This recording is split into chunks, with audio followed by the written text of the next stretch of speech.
This is the USS Toledo, a U.S. Navy Los Angeles-class fast-attack nuclear submarine. We're about to get on board.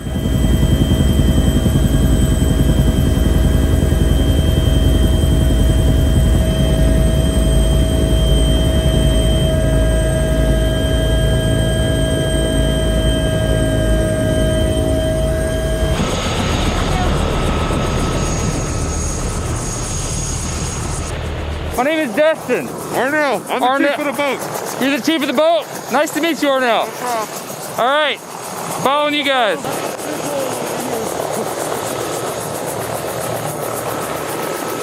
you guys can come in through here, but we're not high enough in the ice right now, so there's a little water over our weapon shipping hatch, so we couldn't open a normal hatch.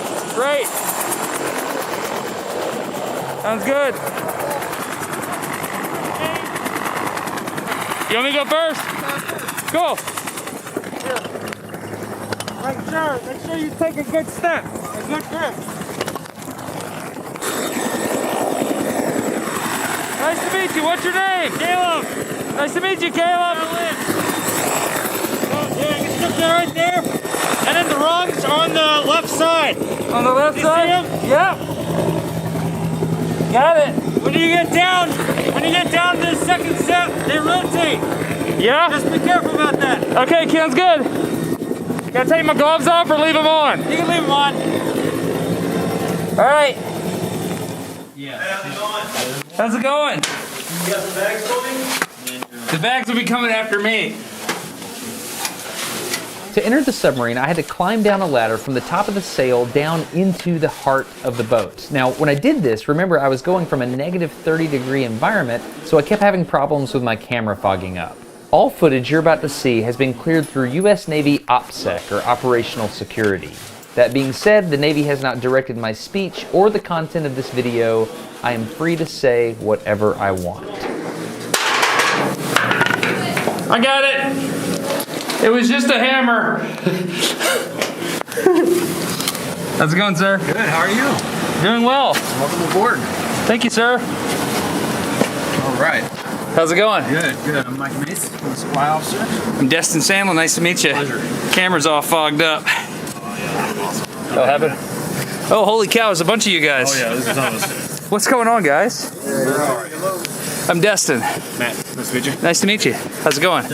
Yes, sir. We're going to step out of the way so she can Yes, come sir. on down. Please. Okay, which way would you like me? Going this way. Yes, sir. Thank you. Captain. Hey, Destin Sandlin, pleasure to meet you. Thank you, sir. Appreciate it. So Chop's going to take care of you for the next 24 hours. All right, so we're going to come on down this way. This is our executive officer stateroom. He's asleep currently. So Okay. I'm going to have the guys sneak in and drop your bag off on your rack. Sure. They're going to be sleeping on the top bunk in here, okay? We're going to go ahead down the stairs here. Yes, sir. Now's a good time to point out that every once in a while you'll hear a female voice. That's Public Affairs Officer Lieutenant Michelle Pellicero. Her job is to make sure I don't have any operational security issues while I'm on the boat. She's awesome. When I first got on board, the medical officer handed me a dosimeter so that they could monitor the level of ionizing radiation I would be exposed to while on board. Turns out it's nothing. He explained that I'd received more cosmic radiation on my flight to the sub than I would during my time on board. And then Chop gave me a tour so I'd understand where I was at on the boat. Alright, so this is the cruise mess. Food mess? This is as real as it gets right here. This is as real as it gets.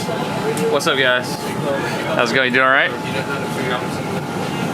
So this is just like where people hang out? Yep, so... Can I go look at the map? Yeah. Hey, I'm Destin. What's up? Pleasure. What's up, man? I'm Destin. How's it going, man? We're here. Yep. There's how many levels are there? So there are 3 levels. There's 3 levels on the ship. Right above us is going to be control and the radio room. This is the cruise mess. This is called middle level. And then lower level is where most of the engineering guys work at, and the weapons handling guys, so the torpedo men. Chop explained that there are 3 levels to the submarine. 1, 2, 3. Right now we're in the center of the boat, and he explained that about a third of the crew sleeps at any given time, and he took me to get a peek at what that looks like. This is where the majority of the enlisted crew sleeps. So there's going to be people sleeping in here right now. But I just want to show you kind of how the guys live in here. Okay, cool. So you'll see there all the rec rooms are shut. All their uniforms are hanging up. Don't wear a uniform while you're in the rack. Yep. And we got 3 high on each side. going all the way down the room. And then if we go in here, there's going to be a bathroom that kind of splits forward and aft cruise berthing that all these guys share. So if you want to go, we can take a look at it. Yeah. No? No? Okay. All right. Don't want to wake them up. All right. Chop continued the tour by explaining that for security and safety, I would not be allowed near the reactor compartment or the aft engine room. After that, I was trained on what to do in the event of a fire, which we'll talk about later, and then it was time to dive. Just tell me when you're ready. Ready, sir? You ready? Yeah, ready to dive. The ship is rigged for dive with the exception of Arctic full blow and a sounding of 1490 fathoms beneath the ship. Checks with charted water depth. I intend to stationary dive the ship to 180 feet. Or else like submerged ship. Submerged ship, aye, sir. Dive. Stationary dive the ship to 180 feet. Stationary dive the ship to 180 feet. Dive by Chief of Watch on the 1MC. Stationary dive, stationary dive.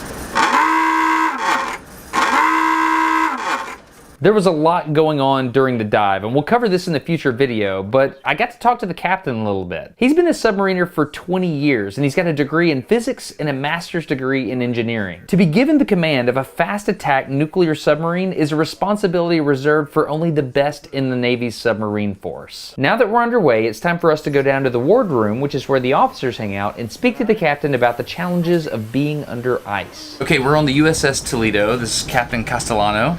And thanks for having me on board, sir. Oh, good morning. Yeah, Welcome. I hear the ship creaking right now. By the way, is that because we're deeper. We're coming up a little shallower depth, so that's the hull actually moving, expanding and contracting? Yep. That's just not a big deal for you anymore, is it? No. It's the Navy allowed me to come out for ISEX, and it's amazing, but it's very different than anything I've ever seen. Yep. We are under the ice in the Arctic. Yeah. There's something weird to that. I mean, it's very weird. It's a little. It's very unique. This is actually the first time I've ever done this. Also, very challenging environment, very unique environment. Just to be underwater with several feet of solid, year-long ice over your head really changes how you operate. You don't have the option to just come to the surface or come to periscope depth as you normally would if you had a fire or some kind of casualty or needed to communicate. That option's gone because you're covered with ice for weeks at a time. So that changes how I think about things. That changes how we operate the ship. And we practice a lot and we prepare for any kind of casualty that occurs. But it is a very challenging environment in that respect. It's also a challenging environment. The reason we're up at ISEX in the first place is to learn how to operate in this environment, to learn how our sonar system is going to operate differently because of the challenging and quickly changing sound speed profile of the water. When you're up under the ice, the salinity, stuff most people don't think about, like the salt in the water? salt content of the water, that's something that's usually pretty normal, pretty steady across the ocean, but up under the ice, because of the fresh water at the top, the salinity changes all throughout the depth column. So that's one thing we have to learn how to operate it, learn how our weapon systems work, learn how our sonar systems work, learn how it affects the ability to ballast the ship properly to maintain depth, because that changing salinity changes the density of the water, which affects both how sound propagates through water and it affects how the ship can maintain the proper depth, because that density constantly changes. It can change by 10,000 pounds in a second, and you have to constantly account for that. Okay, so the Toledo is an attack submarine. Mm-hmm. So I assume your mission is to attack. That's sure we can attack. So what are you doing? Well, our missions are highly classified, so I can't go into detail about what we specifically do. But I can tell you the missions that we train to: tracking submarines, shooting submarines, tracking surface warships, killing surface warships, intelligence gathering, tomahawk strikes, special forces insertion. Those are the things we train to and are good at it. The main point of a submarine is, anything that you don't want the enemy to know you're doing, you put a submarine there, because wherever we're at, no one knows we're there. And that's the main power of a submarine, is you don't know that if there's a submarine lurking close by to take you out. So stealth. Stealth. So that is what we do. Typically on mission we get, tasking, and it's very broad in most cases. And hey, there's a couple discrete missions we want you to accomplish. But other than that, we're not talking back. We're not reaching back to home. We don't. Once we go on a mission status, we don't communicate because that can give away that stealth that I just talked about. So we're pretty much operating autonomously when we're in our mission areas until the mission's complete. You're given those orders at some point in the past. You go under. Once you're underway, you have the orders, but you have to make decisions, and you don't talk back. No, and sometimes you would. Obviously, if there's certain things happen, and we can always passively receive new stuff from off hull, so we're constantly receiving, intelligence updates, any kind of changes to what the priorities are. But no, like one of the great things about this job is they put a lot of trust and confidence in us to be able to make those decisions on, hey, I see A, B, and C happening. I think B is more important, so I'm going to go do B. So the whole time I was on board, I accepted that I was under ice, which is kind of like swimming in a pool with the pool cover on, but I could never really visualize it because there are no windows on a submarine. It wasn't until I got back topside that I was given footage that showed me the reality of the situation. This opportunity arose as a result of the Navy's ICE-X exercise. It's a joint military and civilian exercise meant to demonstrate Arctic region capabilities and perform scientific research. It is a part of a multinational coalition. I'm on a Zoom call with Lieutenant Bradley Howard.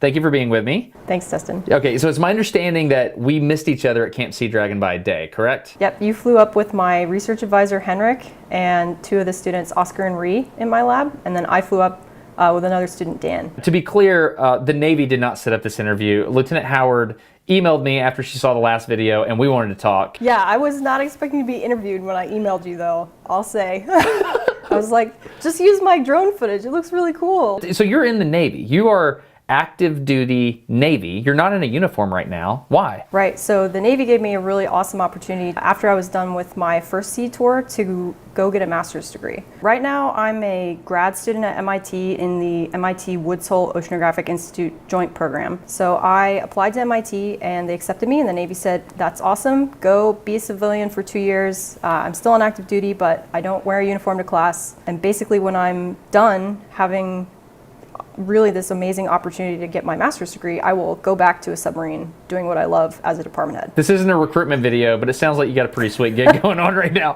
So everybody was speculating on what Henrik was doing there, and you're on that team, and you were like doing research with him.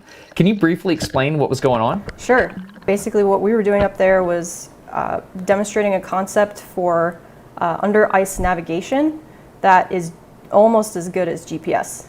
Oh, I see. Because if you go under the ice, you can no longer see satellites. Right. So you have to figure out another way to figure out where you are under the ice. And that's why being in a submarine under the ice is such a big deal, right? It is, yeah. Being underwater in general is a big deal, but especially under the ice where you don't have the option to come up and correctly understand where you are with GPS is especially important. Had you not sent me this footage, I would not have known what it looked like under the ice, because when I was on the submarine, I couldn't see anything. So what am I looking at here? We brought our AUV, Autonomous Undersea Vehicle, named Mercura with us from MIT. Mercura is being deployed from the hole that we had at Camp Sea Dragon. So it's slowly moving down. We're pushing it down with a weight right now, but at a certain depth, the mission kicks on and the tail cone takes over and it drives itself down to go do its mission. So you guys are controlling it like a video game? No, actually it's fully autonomous. So we can talk to it once it's deployed, but it has a preloaded mission plan that it executes, and we can update it, but it doesn't need to talk to us all the time to know what it's doing. So it's time to understand the command structure on the boat. Now, I knew there were officers and enlisted service members, but I didn't really understand the exact functions of each. The enlisted personnel have specialties with specific job functions like torpedoes or engineering. The officers manage these enlisted personnel and they plan missions and provide and assign tasks. There are three main positions of leadership on the boat. Of course, the captain sets the objectives, and then you have two people that carry them out. You have the executive officer, and you also have the chief of the boat, otherwise known as the cob. The Cobb on the Toledo is Arnell Brantley. He's a Master Chief, which is the highest enlisted rank in the Navy. I learned very quickly that he knows everything about the boat and everything about the entire crew. All throughout this video series, you'll see that he's an extremely humble guy, but what you don't realize is that he commands respect in every room he walks into, both from the enlisted personnel and from the officers. These are the Chief's quarters, where the senior enlisted personnel come to blow off steam. Let's listen to Arnell talk about his role on the boat. So you are the bridge between the officers and the enlisted. I am. So we have basically on the boat what we call the triad. So there's the captain, the XO, and then there's me. So captain's at top, and then me and XO on the side. I'm like the enlisted advisor. I like to say the people problems. I do people problems, and anything that's going on, I take care of that. Executive officer, he takes care of like all the training, getting people done with stuff, and we're the bridge to get the information to the captain to help him make an informed decision on anything that he wants to make. So I'm just the in-between. I like to call myself everybody's dad, somewhere in there. Yeah, but I mean, that position is really important because he understands things at a very deep level, right? Oh yeah, he's the most important guy on the boat. Yeah. Yeah, I've heard multiple people say that your senior enlisted person these guys, and I always hang out in here. He does. A lot. Is he allowed to? He is. The Xbox too. A lot of the time. He knows the I think I'm handshake. in here more than I'm in the wardroom, just because this is where everything happens. This is where all the information comes. These guys really run the boat completely. So I typically hang out in here a lot more than most spaces, just because. Is that normal for a captain? So it's not like it's a good thing to have. It really is. It's a good thing to have. The relationship that we have right now with him coming in, and he learns a lot more, and we can talk to him a lot more. So he gets to see a lot more stuff because there are some commands that they do not function like we function. I think here we probably have one of the best overall command-wise team I've seen in a long time, and our interaction. So it isn't normal, but it is good. A good thing we have here. So got it. Because normally this we call it the club. We're joking a little bit, but normally the captain has to be invited in here. Is that correct? I wouldn't say that. I think most people will probably be uneasy to come in here. Yeah. But I'm not. I don't know. I get along with everyone. Yep. We're all pretty close. So. Got it. Who's best at Xbox? that's me, the Cobb. Yeah. So what do you guys play? Madden. I play Madden and I play Madden. Yeah. That's what I play. So it's time to meet the third person in the command structure triad, as the Cobb called it. This is the executive officer, or the XO. So this is Executive Officer Andrews. You're basically the teeth on the ship.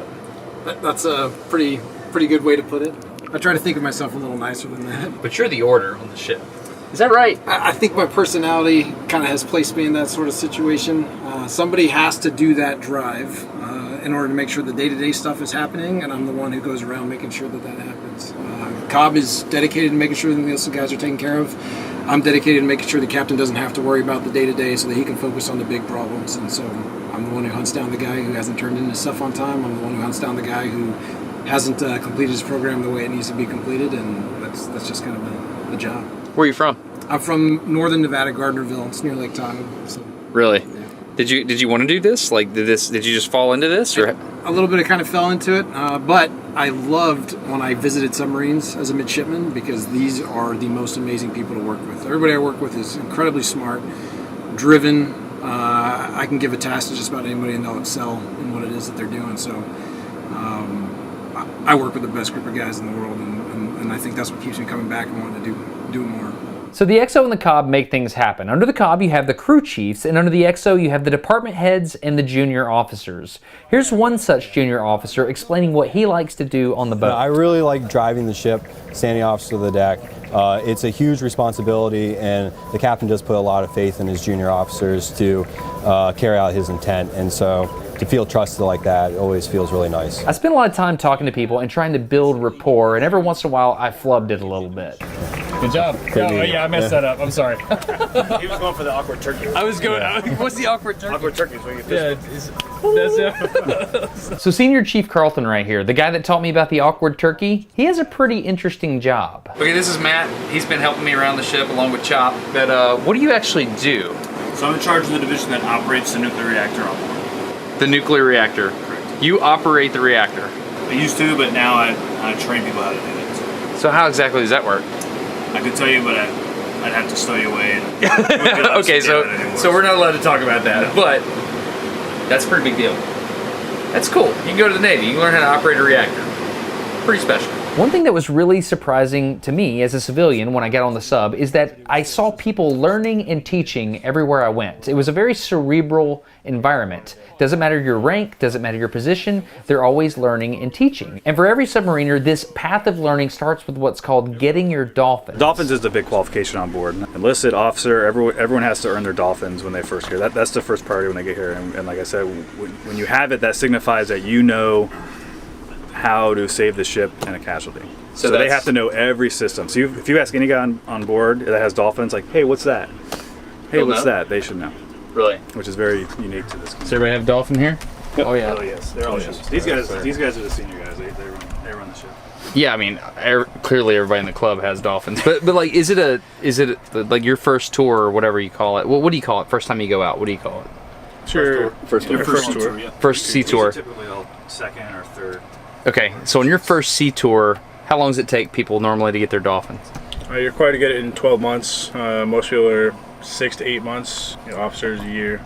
So is it more difficult for officers? This is different. Different. Yeah. It's different. So for an officer, it's a year on board, but by that time they've already done 12 months of nuclear power school, 3 months of submarine school, and they show up. And they gotta qualify different things than the enlisted side. So it takes a little bit longer. So they gotta qualify all the way up to officer of the deck to drive the ship before they can get their dolphins. So everyone I saw up in the control room, were they all officers? Nope. Really? No. So what's the ratio on the boat? There's 140 total, and there's about 13 officers. 13 officers? 13 officers, 140, and We have how many chiefs? 13 chiefs 13 right chiefs. now. Normally we have 15 chiefs, and then the rest are enlisted. Okay, going around the room here, I'm seeing a lot of fish on name tags. PJ, I'm noticing you don't have a fish. What's I up? don't. So I got on board last June. Typically for officers, it takes about a year to get our fish. So right now I'm back aft engineering, qualified all engineering. Now I'm working on my forward systems now. So typically 8 hours back aft, come up, eat real quick, and then get right back in the books. Really? Mm-hmm. So you're studying to do all this stuff? Yes.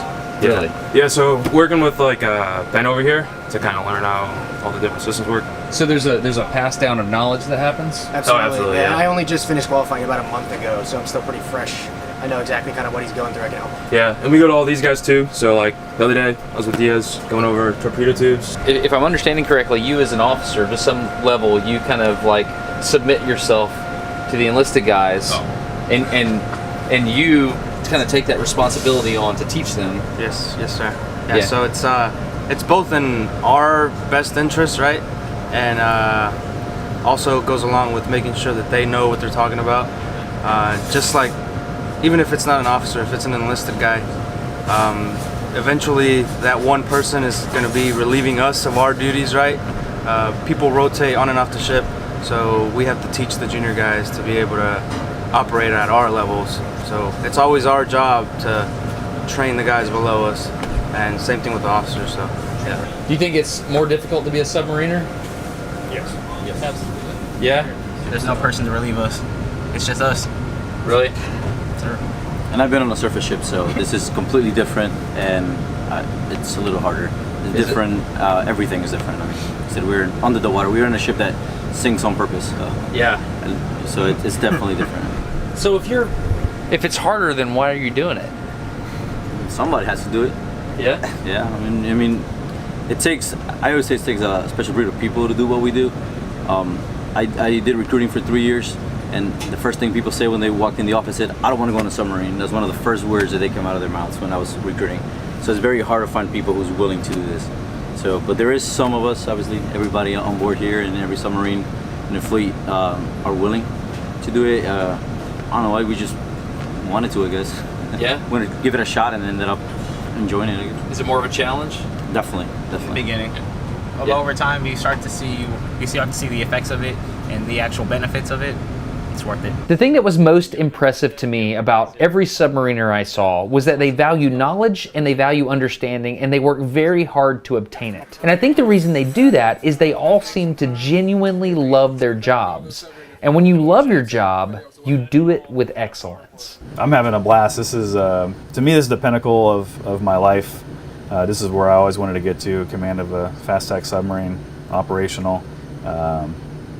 Just having fun, loving life, doing cool things like ISEX. I love it.